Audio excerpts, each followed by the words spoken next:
I am Arathorn, son of Dinendal, a scholar of Gondor, and I spent the better part of my life chasing shadows. Not the shadow of Mordor, though that darkness loomed over all our days. No, I sought older shadows, deeper mysteries. I sought the truth of the two wizards who walked into the east and never returned. You know of Gandalf the Grey, surely. All the Free Peoples sing his name now, the wizard who stood against the Balrog, who rode to Rohan's aid, who cast down Saruman and kindled hope when all seemed lost. You may know too of Saruman the White, who fell to treachery and ruin. Perhaps you have heard of Radagast the Brown, friend to birds and beasts, who dwelt in Rosgobel and spoke the languages of the wild. But there were 5 Istari sent from the uttermost west, 5 wizards who came in the shape of old men to guide and counsel the peoples of Middle-earth against the shadow. And 2 of them, the blue wizards, vanished into the eastern lands beyond our maps and beyond our memory. Their names, when spoken at all, are whispered with uncertainty. Alatar and Pallando. The names themselves are disputed, for in the east they were called by other titles, in tongues I never mastered. Some say they were sent to stir rebellion against Sauron among the peoples under his dominion. Others claim they founded secret cults of resistance, or that they fell into darkness themselves, becoming sorcerers no better than the enemy they were meant to oppose. I cannot tell you which tale is true. I spent 30 years seeking answers, and all I found were fragments, whispers, dreams that might have been visions, or might have been only the fevered imaginings of a mind too long fixed upon an impossible question. But I will tell you what I learned, what I saw, what I believe, and you may judge for yourself whether the blue wizards were saviors who fought a hidden war in the unmapped lands, or whether they were lost to the very darkness they were sent to oppose. My search began not with any grand revelation, but with a question that would not leave me in peace. I was a young man then, barely 25, apprenticed to the archivists of Minas Tirith. My days were spent among scrolls and codices, preserving the lore of elder days, cataloguing the wisdom of kings long dead. It was quiet work, dusty work, but it suited me. I had no desire for the clash of swords or the thunder of cavalry. My battles were fought with quill and ink, my victories measured in pages preserved against the gnawing of time. One autumn evening, as the sun set red over the Pelennor fields, I found myself in the deepest vaults of the library, searching for a text on the heraldry of Arnor's northern provinces. The air was cool and still, heavy with the scent of old parchment and beeswax candles. My lamp cast dancing shadows on shelves that stretched into darkness beyond the reach of its light. It was there, wedged between 2 crumbling volumes of genealogies, that I found a slim book bound in blue leather, its pages yellowed and brittle with age. No title marked its spine, no seal identified its maker. When I opened it, the writing within was in a hand so faded that I had to bring my lamp close to read it. It was a journal, written by a merchant named Baranor, who had traveled the Silk Road in the days before Gondor's wars with the Haradrim closed the southern routes. He wrote of strange encounters in distant lands, of customs and peoples unlike any he had known. But it was a passage near the end of the journal that seized my attention and would not let go. In the markets of Khand, he wrote, I heard tell of 2 wanderers who came from the west in the days of my grandfather's grandfather. They wore robes of blue and sea green, and carried staves of strange wood. The people called them the Ithryn Luin in the common speech, the Blue Wizards, though they had other names in the tongues of the East. It was said they moved among the tribes, speaking against the Dark Lord and turning hearts toward the light. But whether they still live or what became of them, none could say. The old men claimed they had passed beyond the great desert into lands where no maps venture, and that sometimes in the night sky, strange lights could be seen in that direction, as if great powers clashed beneath the stars. I read that passage again and again until I could recite it from memory. The Blue Wizards, the Ithryn Luin. I knew the name from older texts, but always they appeared as footnotes, marginal notes, brief mentions quickly passed over. Here at last was something more, a thread I might follow. That night I could not sleep. I lay in my chamber listening to the wind move through the white tree's branches in the court below, and I wondered. If the Blue Wizards had gone east to oppose Sauron, what had become of them? Had they succeeded in their mission? Had they fallen? Were their bones bleaching in some nameless desert? Or did they still walk beneath foreign stars, waging a war we in the West knew nothing of? The question burrowed into me like a worm into an apple. In the days that followed, I abandoned my assigned work and began searching through every text I could find for any mention of the Eastern Wizards. What I discovered was frustratingly scant. A reference here, a fragment there, never enough to build a complete picture. But gradually, like a mosaic forming from scattered tiles, a pattern began to emerge. The more I searched, the more I found that knowledge of the Blue Wizards existed only at the edges of things, in travelers' tales and merchants' gossip, in songs sung by caravaneers and stories told in the taverns where Eastern traders gathered. I began to frequent such places, nursing cups of wine I barely touched, listening to conversations in languages I struggled to understand.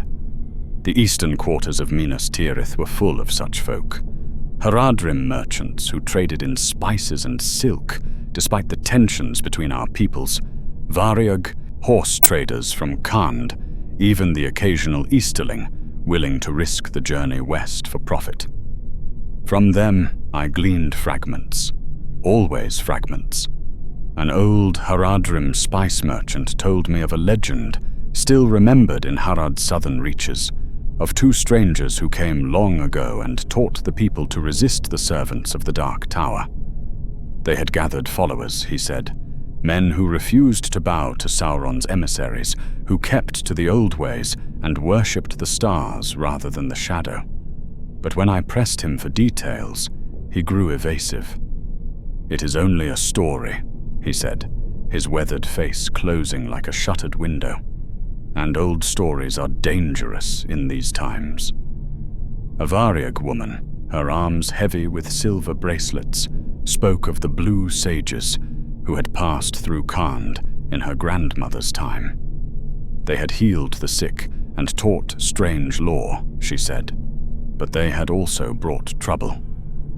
Where they walked, the servants of Mordor followed. Villages were burned. Chieftains who befriended them were dragged to the Black Land in chains. My grandmother said the blue sages wept when they left, for they knew their presence brought suffering, even as they tried to ease it. An Easterling trader, deep in his cups, muttered about lights in the sky over the eastern steppes. "My father saw them," he said, his words slurred but his eyes sharp with memory. Great pillars of blue fire reaching to the heavens, and thunder that shook the ground, though no clouds darkened the sky. He said it was wizards fighting, powers beyond mortal ken. But when dawn came, the steppes were empty. Nothing remained but scorched earth in patterns like runes, and bones of beasts twisted into shapes no natural death could make. I recorded everything, filling journal after journal with these scattered testimonies. But the more I learned, the less certain I became. Were these stories about the same wizards? Were any of them true? Or was I chasing phantoms, my own desire for mystery, leading me to find patterns where none existed? Then, in the 3rd year of my search, I met Damrod. He came to the archives seeking maps of the southern routes, a lean man in his 50s, with skin darkened by years under the desert sun, and eyes that had seen more than they wished to remember.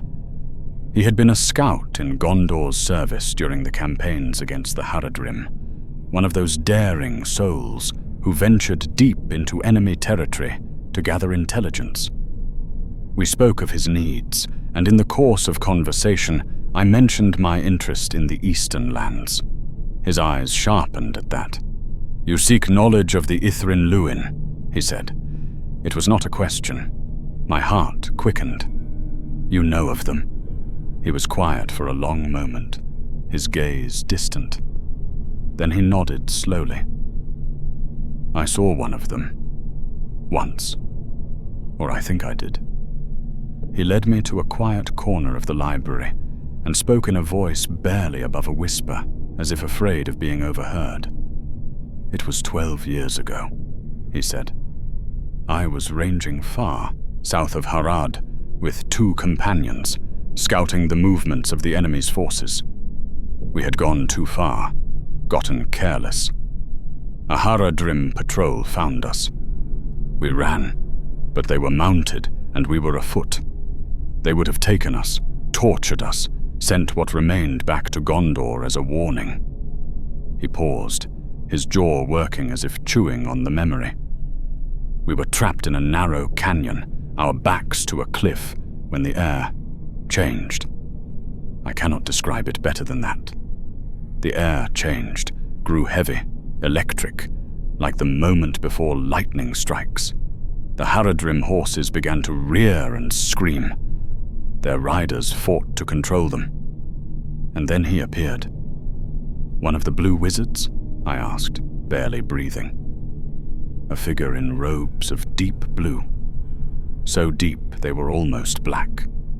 He carried a staff of pale wood, and his face was hidden in shadow beneath his hood. He spoke no word, raised no hand in threat. He simply stood there at the canyon's mouth. But the Haradrim, they fled. Grown warriors, hardened raiders, fled like children from a nightmare. Their horses would not be controlled. They scattered in all directions, and we heard their screams echoing long after they vanished from sight. "What did he do?" I pressed. "Did he speak to you?" Damrod shook his head. He looked at us. I felt his gaze, though I could not see his eyes. It was like being measured, weighed, judged. Then he turned and walked away into the desert. We tried to follow, but he moved like wind over sand, and within moments we lost sight of him. When we searched the ground where he had stood, there were no footprints. "Are you certain it was one of the Ithryn Luin?" "I am certain of nothing," Damrod said. "But I have seen Gandalf the Grey, and this figure had the same presence, that sense of great age and power barely contained in mortal form. And his robes were blue, the deep blue of midnight sky. What else could he have been?" I asked him if he had heard any other tales of the blue wizards during his time in the south. He had, he said, though most were vague and contradictory. Some spoke of the wizards as liberators, others as troublemakers, whose meddling brought only Sauron's wrath upon those foolish enough to listen to them. Some claimed they had founded secret orders of resistance, teaching men to fight with weapons and with will. Others said they had delved into forbidden lore and been corrupted by it, becoming sorcerers who served their own dark purposes. The truth, Damrod said. I think the truth is scattered across 1,000 leagues of unmapped land, and no one person knows more than a fragment of it. If you want answers, you will have to go and find them yourself. His words planted a seed that grew in the darkness of my thoughts. Go east. See for myself. It was madness, of course. I was a scholar, not a warrior or scout. I had never traveled farther from Minas Tirith than Osgiliath. The eastern lands were hostile, dangerous, full of peoples who had no love for Gondor. But the Bibtul question would not leave me. What became of the blue wizards? I spent weeks wrestling with the decision. I spoke to my master in the archives, told him I needed to make a journey for my research. He was skeptical but gave his reluctant permission, warning me not to be gone longer than a year. I provisioned myself as best I could, hired a guide who knew the southern routes, and in the spring of my 28th year, I rode east from Minas Tirith toward lands I had only read about in books. I did not know then that I would be gone not 1 year, but 7, and that when I finally returned, I would be a different man entirely. The lands south of Gondor were harsher than any text had prepared me for. We rode through scrubland that gave way to desert, the sun a merciless hammer beating down upon us.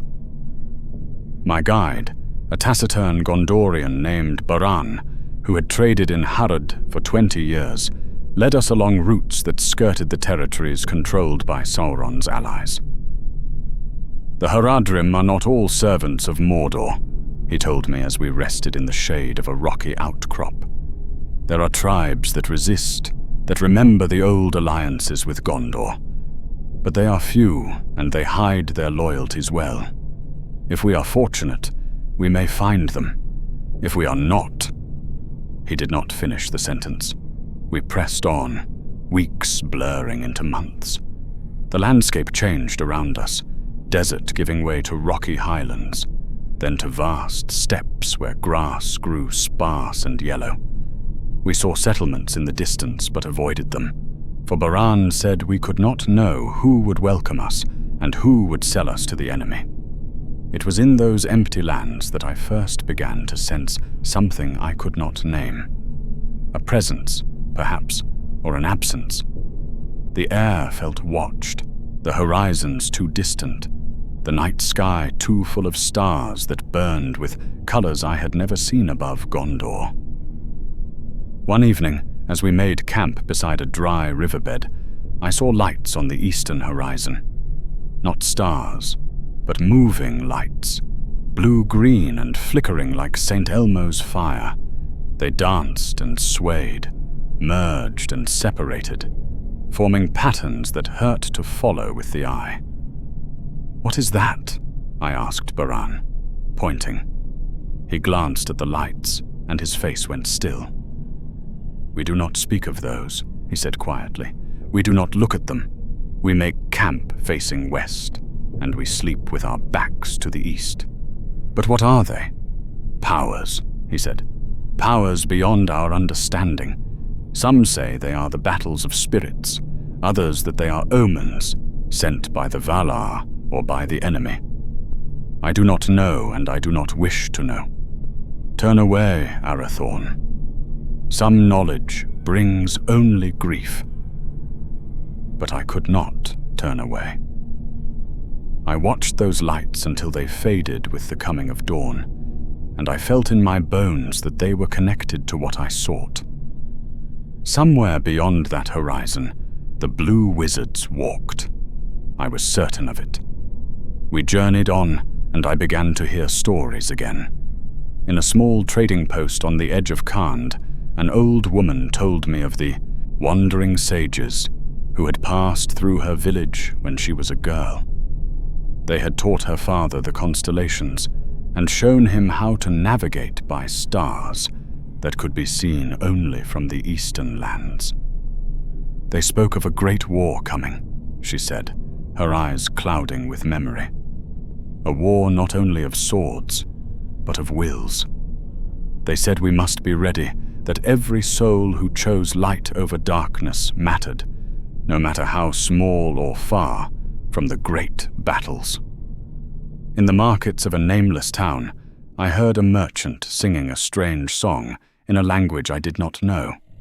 When I asked Baran to translate, he said it was a hymn of the resistance, sung by those who defied Mordor's rule. "The blue stars guide us," went one verse, "through shadow and flame, through despair and loss. The blue stars remember when we forget." "Blue stars?" I asked. The merchant had looked at me with eyes that seemed to see too much. "The Ithryn Luin," he said simply. "They are stars to us who walk in darkness." The further east we traveled, the more fragmentary the tales became, but also more urgent, more real. These were not ancient legends, but living memories. People spoke of the blue wizards, not as myths, but as beings they or their parents had encountered, powers that had touched their lives and left marks that time had not erased. Then came the night of the vision. We had made camp in a canyon whose walls bore ancient carvings, spirals and spohozumbles, and symbols I could not read. Baran had been uneasy about stopping there, but darkness was falling and we needed shelter. I lay wrapped in my cloak, staring up at the ribbon of stars visible between the canyon walls, and gradually sleep took me. I dreamed, or I think it was a dream, though it felt more real than waking ever had. I stood in a vast desert, beneath a sky filled with more stars than I had ever seen. Before me stretched an encampment of thousands, tents and cook fires, spreading to the horizon. These were people of 100 tribes, their faces bearing features I had never seen, their clothing woven in patterns, strange and beautiful. And moving among them were 2 figures in blue. They were tall, these wizards, taller than mortal men, and they moved with a grace that spoke of ages beyond counting. One wore robes the color of deep ocean, the other of summer sky. Their faces were kindly but grave, marked by sorrow and determination in equal measure. They carried staves of white wood that seemed to glow with inner light. I watched as they spoke to gathered crowds, their words reaching me not as sound, but as meaning that bypassed my ears and spoke directly to my understanding. They taught of resistance, yes, but not only of physical rebellion. They spoke of inner strength, of keeping light alive in the heart, even when darkness covered all. They warned that a great trial was coming, that Sauron's power would grow until it seemed insurmountable, but that hope must not be abandoned. "We cannot promise you victory," one of them said, and somehow I knew this was Alatar, the one who had been sent first. "We cannot promise you will live to see the dawn, but we can promise you this. Every stand you make matters. Every time you choose light over darkness, you weaken the enemy's hold on this world. You are not forgotten. You are not alone. And when the great reckoning comes, your defiance will be counted among the great deeds of this age." The other wizard, Pallando, raised his staff, and from it flowed a light that touched every person in that vast gathering. Where it touched, I saw courage kindle, saw backs straighten and faces lift. It was not a light that blinded or overwhelmed, but one that illuminated what was already there, calling forth the strength that each person carried within them. Then the scene shifted, and I saw the same 2 figures standing on a barren plain, facing an army of darkness.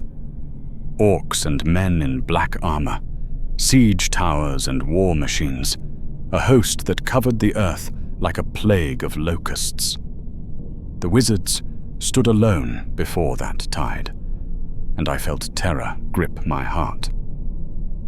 But they did not flee. They planted their staves in the ground and spoke words in a tongue that made the air tremble. Light blazed from them, blue and white and silver, a wall of power that the dark host broke against like waves against a cliff. I saw orcs burning, war machines crumbling, the army thrown back again and again.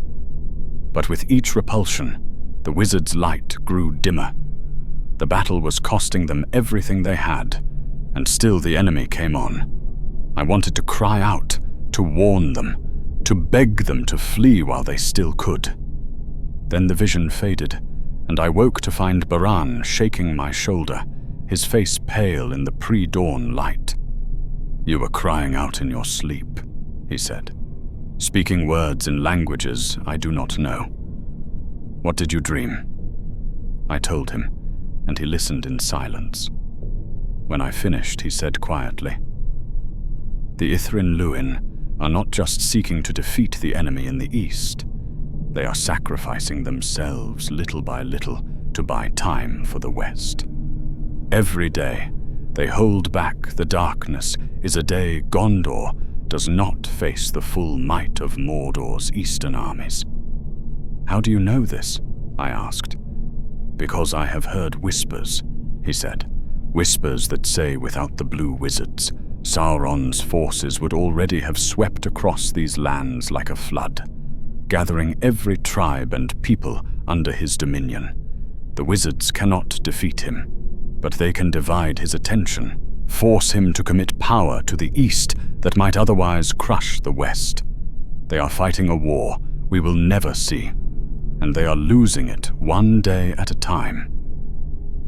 The thought chilled me. Were the blue wizards heroes then, or doomed souls trapped in an unwinnable struggle? And if they fell, what would follow? I could not shake the vision. It clung to me in the days that followed, vivid and terrible. I began to dream of them every night, seeing glimpses of their wanderings, their teachings, their battles. Sometimes they stood in triumph, light blazing from their staves as darkness fled before them. Other times they stumbled through wastelands, exhausted and wounded, their power ebbing. I started asking more direct questions in the settlements we passed. Had anyone seen the blue wizards recently? Did anyone know where they could be found? The answers troubled me. The stories began to change as we pressed deeper into the east.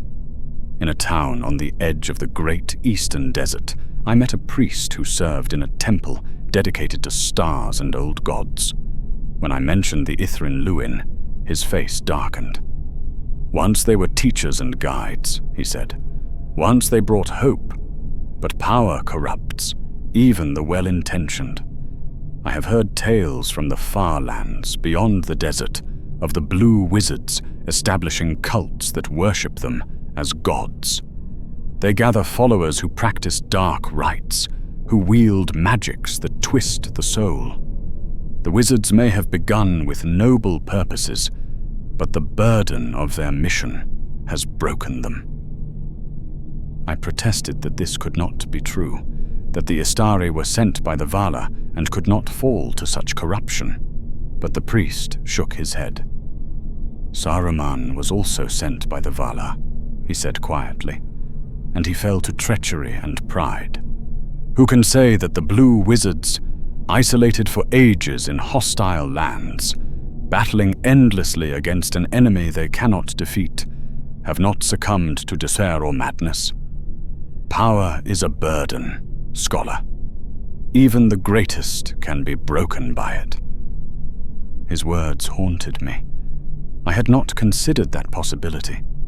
What if the blue wizards had indeed fallen? What if my quest was not to discover heroes, but to uncover a tragedy? Other tales fed this growing unease. A merchant spoke of villages in the Far East where children were taken and trained in secret arts by hooded figures in blue. They say it is to fight the enemy, he told me. But what becomes of these children? They return changed, if they return at all. Some speak prophecies and work wonders. Others become hollow, as if their souls have been burned away.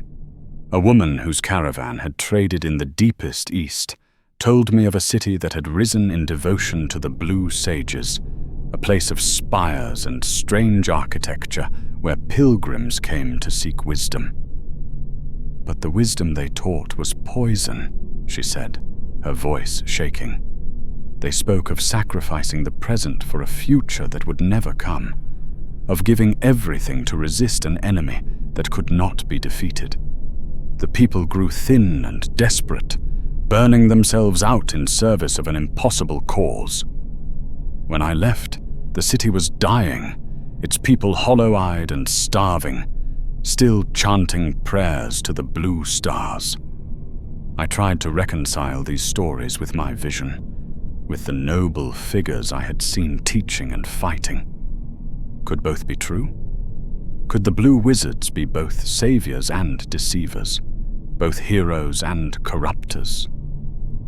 Baran urged me to turn back. "We have gone too far," he said.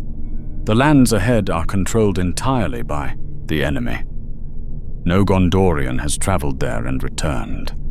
If you continue, you will die. And for what?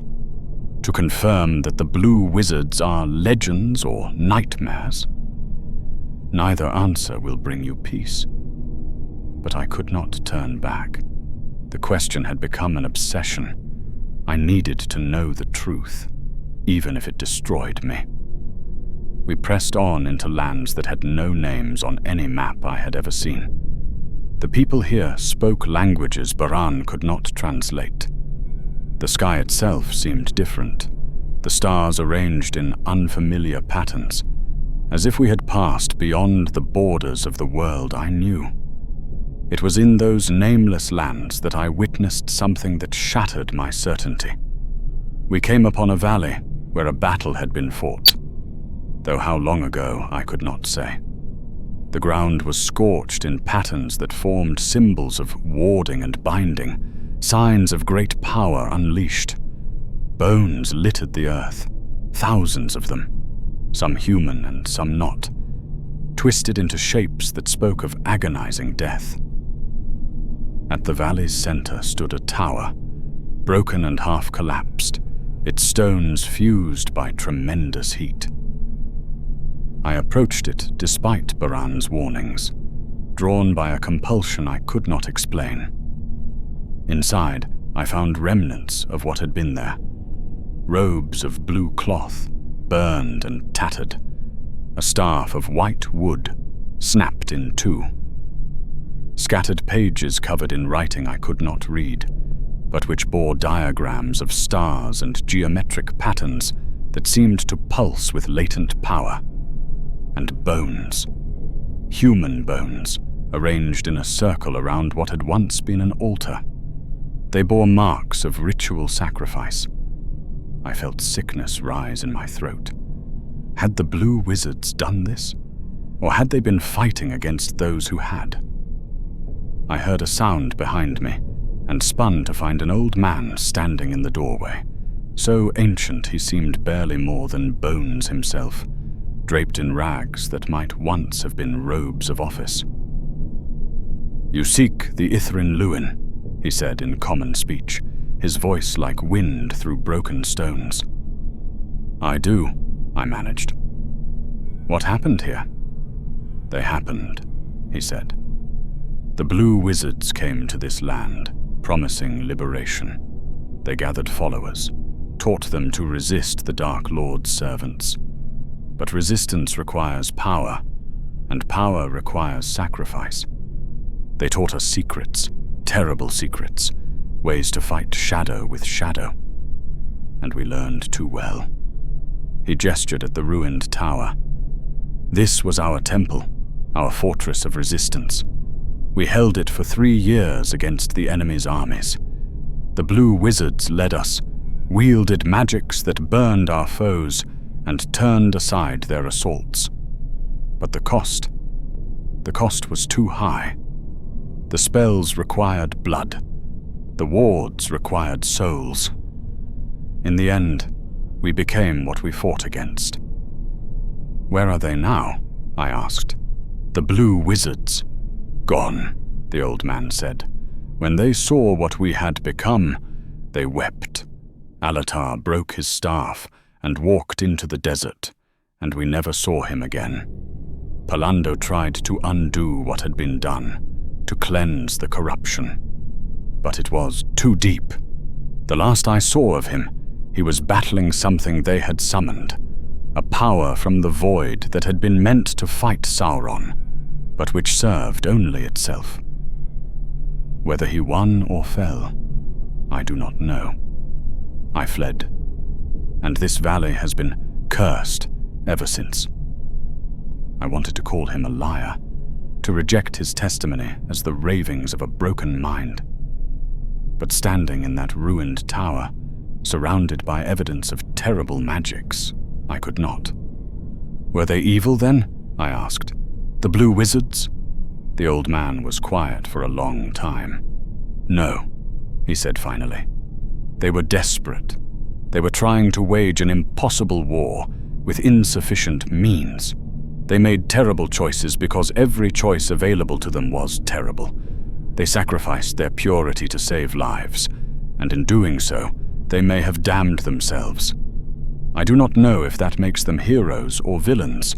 Perhaps it makes them simply tragic. He turned to leave, then paused. If you continue east, you may find your answers, or you may find only more questions. But know this, the Ithryn Luin bought the West time. Whatever they became, whatever horrors they enabled or committed, they kept the full weight of Mordor's power from falling on Gondor. You in the West owe them a debt you will never acknowledge, because you will never know what they sacrificed in your name. Then he was gone, fading into the wasteland like smoke on the wind. I stood in that cursed valley until the sun set, wrestling with what I had learned. The blue wizards were not the simple heroes of legend, nor were they the monsters some tales suggested. They were something more complex, more human despite their divine origin. They were beings who had tried to do good in an impossible situation and had been broken by it. But the old man had said I might find answers if I continued east, and despite everything, I knew I would. 3 more months I traveled, often alone after Baran finally turned back, unable to follow me further into lands where madness and death seemed to wait in every shadow. I do not recommend such solitude. It does strange things to the mind. I began to hear voices on the wind, to see shapes in the desert heat that might have been real or might have been hallucinations. But I pressed on, driven by an obsession that had consumed all other purposes in my life. I found myself at last on the shores of a vast inland sea I had never seen marked on any map. The water was the color of lead under a gray sky, and the wind that blew across it carried a salt tang mixed with something else, something that made my skin prickle with unease. On the far shore, barely visible in the distance, I could see lights. Not the dancing lights I had seen on the horizon months ago, but steady beacons, as if from a city. I found a fisherman willing to ferry me across in exchange for the last of my silver. He spoke a language I did not know, but gestures sufficed. As we crossed, he pointed to the lights and spoke a word that sounded like a yur, warning. I nodded, not understanding, and he shook his head sadly. The city on the far shore was like nothing I had ever seen. Its architecture was alien, all spiraling towers and bridges that seemed to float without support. The streets were empty, the buildings dark save for those beacons burning at regular intervals throughout the city. I walked those empty streets as the sun set, my footsteps echoing. I felt watched, though I saw no one. The sensation was oppressive, as if the city itself were a living thing, aware of my intrusion. At the city's center, I found a great plaza dominated by a temple built of blue stone that seemed to glow with its own light. The doors stood open, and from within came a sound like singing, though it was in no language I had ever heard. I entered, knowing I should not, unable to stop myself. The temple's interior was vast, its ceiling lost in shadow high above. The walls were covered in murals depicting the Blue Wizard's journey, their teachings, their battles. I saw them standing before armies, before councils of strange peoples, before ancient ruins and under alien stars. The artwork was beautiful and terrible, showing their glory and their gradual decline. At the far end of the temple, beneath a dome painted with constellations I did not recognize, stood two figures. They were robed in blue, and they stood perfectly still, their backs to me. For a moment, I thought they were statues. Then one of them moved, a slight turning of the head. "You have come a long way, Scholar of Gondor," a voice said, ancient and weary beyond measure. I could not speak. My throat had closed with awe and terror. The figure turned fully, and I saw his face. It was old, so old that age seemed to have worn it smooth, like water wears stone. But the eyes burned with a light that was not quite sane. "I am Pallando," he said, "once called Romestamo in the Blessed Realm, once sent to turn aside the darkness in the east. You seek to know what became of us, you and your curiosity and your questions. Very well, I will tell you." He gestured at the empty temple. "We failed," he said simply. "We came to the east to stir resistance against Sauron, to keep his attention divided, to prevent him from pouring all his might against the west. And in this, we succeeded.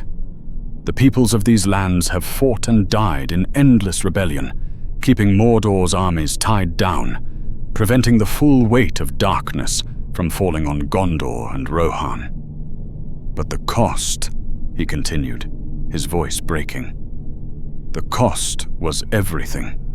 We taught them to fight, but fighting required power, and power required sacrifice. We founded orders and cults, gave them knowledge they should never have possessed. We made them weapons against the enemy, and in doing so we made them into things as twisted as what they fought." "Alatar saw it first," Pallando said, gesturing to the other figure, which I now realized was not living, but a statue, perfectly crafted, standing as if in eternal vigil. "He saw what we were becoming and could not bear it. He walked into the waste 20 years ago, laying down his staff, releasing his power back to the earth. I do not know if he lives still. I do not know if he found peace. And I..." Pallando's voice became a whisper. "I remained because I could not bear to leave the work unfinished. But there is no finishing this work. There is only endurance, only buying time with coin minted from souls. Every year I linger, I become less of what I was sent to be, and more of what this land has made me." He gestured around the empty temple. "This city was built by those who followed me. They worshipped me as a god, though I told them not to. They gave everything to the cause of resistance, burned themselves out in service of an impossible dream. And now they are gone, all of them, dust and memory. I remain here because I cannot leave them unavenged, because if I stop, Their sacrifice means nothing. But it does mean something. I found my voice at last. You said yourself you kept Mordor's attention divided. You gave the West time. Time for what? Pallando asked, and his laugh was bitter as ashes. Time to squabble among themselves? Time to grow complacent while the shadow gathered? The free peoples of the West barely know we exist. They will never thank us. They will never remember what we sacrificed in these forgotten lands. I will remember, I said. I came all this way to find you, to learn the truth, and I will carry it back, tell your story, ensure you are not forgotten. Pallando looked at me for a long moment, and something in his ancient eyes softened. Will you? And what will you tell them, scholar? That we were heroes? That we were monsters? That we were something in between? Which truth will serve them best? All of it, I said. The complexity, the sacrifice, the cost, the truth that there are no easy victories, no pure heroes, that sometimes good people make terrible choices because all their choices are terrible. Perhaps, Pallando said, perhaps that is wisdom, or perhaps it is only Defer dressed in philosophical robes. He turned back to the statue of Alatar. I envy him, you know. He had the courage to let go. I cling to this mission like a drowning man clings to driftwood, even though I know the shore will never come. What will you do? I asked. When Sauron falls, if he falls, will you return to the West? Sauron will fall, Pallando said with quiet certainty.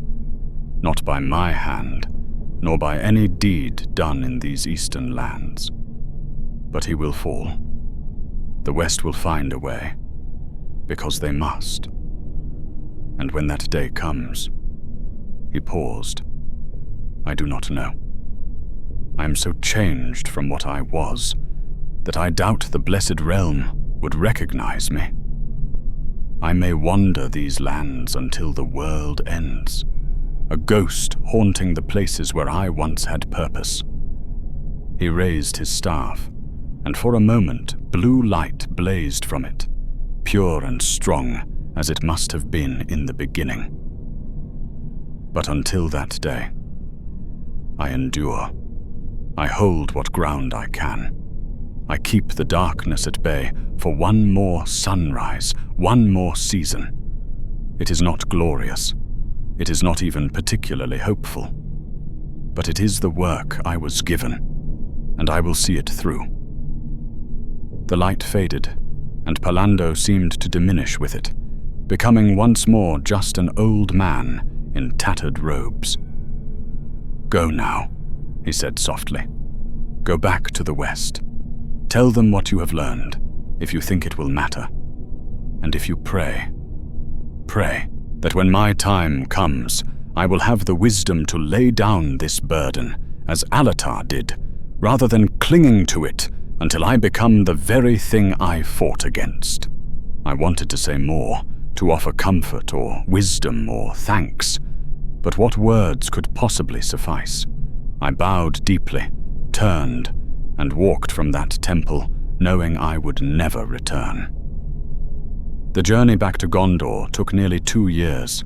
I was robbed twice, fell ill with desert fever that nearly killed me, and crossed battlefields where the dead outnumbered the living.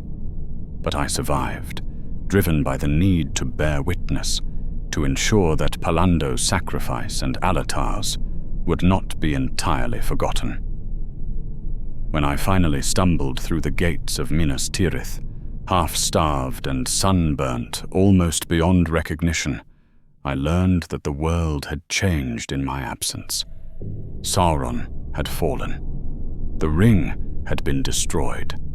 The Great War was over, won by the courage of hobbits and the return of the king.